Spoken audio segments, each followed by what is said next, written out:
The 2003 production notes from the MTV set contained a single line that was scrubbed before the segment aired. He looks like a ghost, but he talks like a king, and he's holding something that makes the director sweat. Stop lying to yourself and stop thinking Johnny Cash spent his final days just waiting for the end. The truth is far more aggressive. He wasn't some weak legend looking for pity. He was there to reclaim his throne with a cold, calculated assertion of dominance over a town that once threw him in the trash. In 1968, the stage at Folsom Prison was a powder keg of sweat and screaming inmates where one wrong note could have started a riot that ended in a massacre. Cash stood there, chin up, staring down the guards with more authority than the warden himself. Fast forward to a cold boardroom in the early 90s, and the suits at Columbia Records were busy laughing behind his back, calling him a relic and signing his termination papers without even looking him in the eye. They thought his voice was dead. I don't waste your time with celebrity myths, so you shouldn't waste mine. Subscribe if you value substance over the usual Hollywood PR. Now look at the final scene. It's 2003. Johnny Cash walks into his home in Hendersonville, Tennessee. He's thin. He's nearly blind. He can barely stand. But the moment he sits across from the interviewer, he doesn't reach for a glass of water or a script. He pulls out a massive, worn-out Bible and slams it onto the table like a judge's gavel. That's a scripted narrative they want you to believe, that he was just a pious old man. But look at his hands. He wasn't holding it for comfort. He was using it as a weapon against a media machine he absolutely despised. You're being fed a sanitized version of this moment, but you can subscribe right now to see how deep the rabbit hole really goes. The room went dead silent. The producers didn't know whether to cut the cameras or call a priest. Cash didn't care. He leaned forward, his voice a low rattle, and began to speak about his life as if he was presiding over a funeral for the music industry itself. He wanted them to know he was the one in control, even at the very end. The air in the room got heavy. The object on the table wasn't just a book. It was a statement that his legacy belonged to him, not the labels. He was making one final power move, and everyone there felt the shift. It was terrifying. It was perfect. This was the man who had seen the bottom and decided he was the only one allowed to tell the story of his own rise. His eyes were dark, focused, and completely devoid of fear. He was ready to finish what he started decades ago in that prison yard. The interview hadn't even begun, and he had already won. Stop lying to yourself about what you see on that screen. You think that music video for Johnny Cash's Hurt was just a creative choice? Look at the fruit on the table in the video. It's literally rotting. There are flies circling the platters. Rick Rubin, a man who looks more like a mountain hermit than a music mogul, sat in the corner of that Hendersonville house and watched a legend crumble in real time. Cash's skin was paper thin. It looked like parchment stretched over a skull. You could see the blue veins pulsing in his neck every time he hit a low note. The labels didn't want this. They wanted a polished, singing cowboy. They wanted the man who sold millions of records in the 60s, not a guy who looked like he was one breath away from the morgue. But Cash knew exactly what he was doing. He was filming his own autopsy while he was still alive. Now flip the script. Imagine a balcony in West Hollywood, 1990. The air is thick with the smell of expensive cologne and pure, unadulterated fear. Vanilla Ice isn't dancing now. He's dangling. Suge Knight, a human wrecking ball in a blood-red suit, is holding him by the ankles over the edge of the 15th floor. There's no music playing. There's just the sound of the wind whistling through the iron railings and the frantic, desperate scratching of fingers on concrete. Suge didn't care about the art. He didn't care about the Ice Ice Baby hype or the baggy pants. He wanted the publishing rights. He wanted the physical paper that said, I own you. It was a cold, hard business transaction disguised as a near death experience.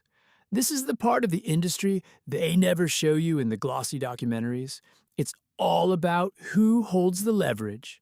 It's about the weight of a signature. You might think these two moments have nothing in common, but you'd be dead wrong. It's the same war. One man used a worn out Bible and a camera to reclaim his soul. The other used a 15-story drop to steal one. Now look at a third scene, a boardroom in 2019. A young superstar sits at the end of a glass table that's probably worth more than your house. The lighting is sterile. The air conditioning is humming like a drone. She's being told she doesn't own the masters to her own voice. The songs she wrote in her bedroom as a teenager, the ones that millions of people cry to every night, are now just assets on a spreadsheet owned by a private equity firm. The rage in her eyes isn't for the cameras. It's real.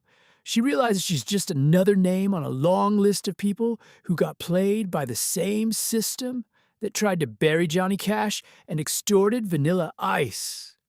Stop lying to yourself. The music industry isn't about the songs, it's about the chains. You see the glitz, but I'm showing you the grease and the blood on the gears. Subscribe right now if you're tired of the fairy tales and want the cold, hard truth about how your idols are actually made and broken. Look at the details in that Hendersonville house, the way Cash's hands shake as he pours the wine in that video. He wasn't acting. He was showing the world the price of fame. The labels thought they had him in a box. They thought he was a spent force. But that video became a cultural nuclear bomb. It wiped out the boy bands and the pop divas for a moment and forced everyone to look at the reality of death. It was a massive middle finger to every executive who ever tried to tell him what to wear or how to sing. He was taking his power back one frame at a time. The producers in that room with the Bible, they were terrified because they realized they couldn't control a man who had nothing left to lose. He wasn't playing their game anymore. He had flipped the table, the same way Suge Knight flipped the script on that balcony, the same way that Superstar is re-recording her entire catalog just to spite the men in suits. It's a pattern, a cycle of control and rebellion that repeats every single decade. You can see it if you look closely at the sweat on their brows and the way they avoid eye contact with the camera. The truth is hidden in the physical reactions, not the press releases. Cash's breathing was heavy. He was struggling for oxygen between lines, but his eyes were locked onto the lens like a predator. He wanted you to see the struggle. He wanted the world to know that even when the body fails, the ego can remain undefeated. This wasn't a performance. It was a declaration of war against the people who thought they owned him. And he won. He died just months after that video was released, but he died on his own terms. He left the industry with a visual nightmare they could never scrub away. They wanted a saint. He gave them a ghost. They wanted a legend. He gave them a corpse. And in doing so, he became more powerful than any marketing campaign could ever dream of. You're watching the gears of a machine that grinds people into dust, and Cash was the only one who figured out how to jam the works. Look at the room again. The shadows are long, the dust motes are dancing in the light of the window. There is no hope in that room, only defiance. And that defiance is what the suits are truly afraid of. They can't sell defiance, they can only try to contain it. But Johnny Cash was uncontainable. He was the man in black until the very last second. And he made sure everyone in that room felt the cold weight of his legacy before he walked out for the last time. This is what it looks like when a human being refuses to be a product.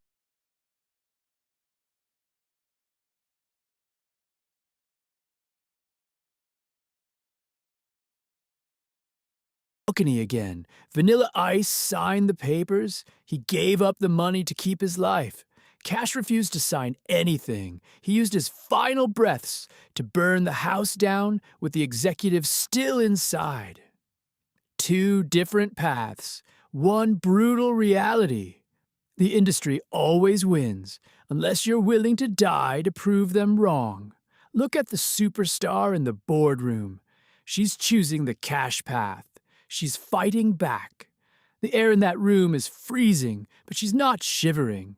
She's calculating. This is the new age of the war. No balconies, no Bibles, just lawyers and public opinion. But the stakes are the same. It's the battle for the soul of the artist. And most of them lose it before they even get their first hit.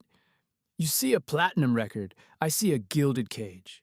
You see a viral video, I see a cry for help. The truth is, the music industry is a graveyard of broken promises and stolen dreams, and Johnny Cash was the only one who had the guts to walk through it with a flashlight. He showed us the bodies, he showed us the rot, and then he let the lights go out.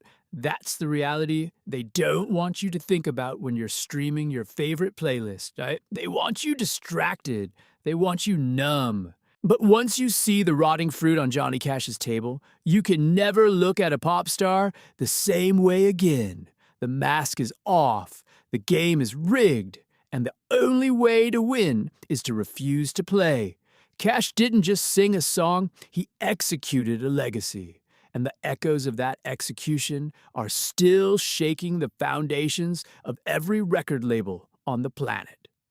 Stop lying to yourself. The Man in Black wasn't a singer. He was a survivor who turned his survival into a weapon. And that weapon is still loaded.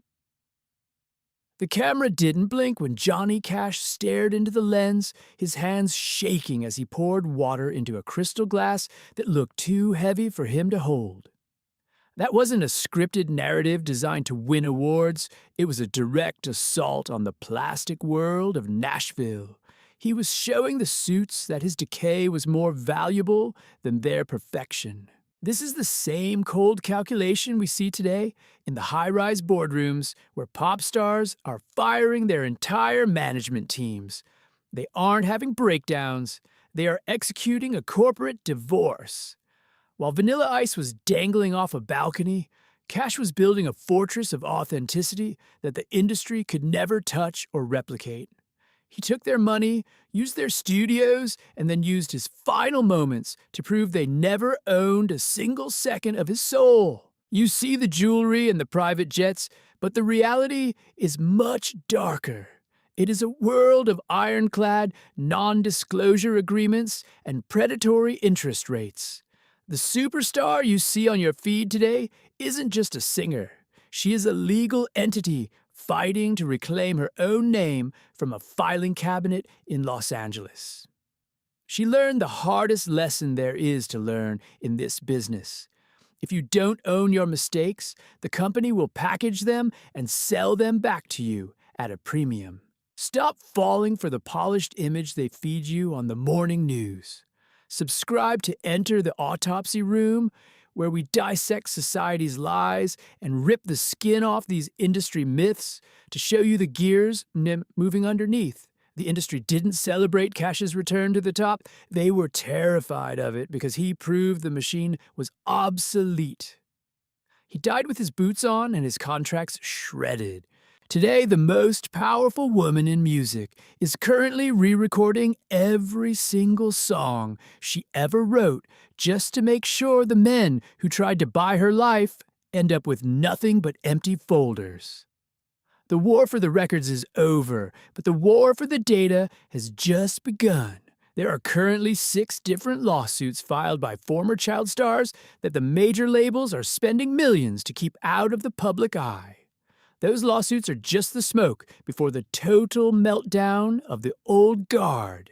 Deep inside the basement vaults of the world's biggest record labels, there are hard drives containing thousands of hours of unreleased footage that will never see the light of day because it reveals the brutal reality of how these icons were actually manufactured. They don't want you to see the physical exhaustion or the literal contracts being signed while the artists were barely conscious from exhaustion. This is exactly why the legends are starting to burn their masters down. This is why the biggest pop stars on the planet are currently spending hundreds of millions of dollars just to buy back their own birth names. They are essentially paying a ransom for their own identities. It is a high-stakes chess match where the board is made of gold and the pieces are human lives. If you think the drama you see on Instagram is just for the tabloids, you are missing the real war happening in the soundproof boardrooms where lawyers are screaming at each other over who owns the rights to a teenager's digital likeness for the next 50 years. We are documenting every single move in this game of industry survival and showing you exactly how the trap is set. You need to stay with us on this journey to uncover the dark reality behind the glitz. So subscribe right now to keep walking this path of truth with us as we expose the next layer of the machine. The labels recently introduced a secret digital tracking system that can flag every single time an artist mentions their contract on a private phone call. The first lawsuit involving this surveillance technology is set to hit a closed-door court session next month, and the evidence is already being scrubbed from the internet. Look at the physical paper trails being shredded in real time behind tinted office windows. We are seeing a massive shift where the biggest names in music aren't just crying for freedom, they are executing a hostile takeover of their own legacies. Take the recent case of a major pop star who didn't just sue her label. She physically bought the entire warehouse where her master tapes were stored just to fire the guards who were blocking her entry. That is a calculated power move. It is a scripted narrative pushed by the labels that these stars are losing their minds. But the truth is, they are finally playing the same dirty game as the corporate suits.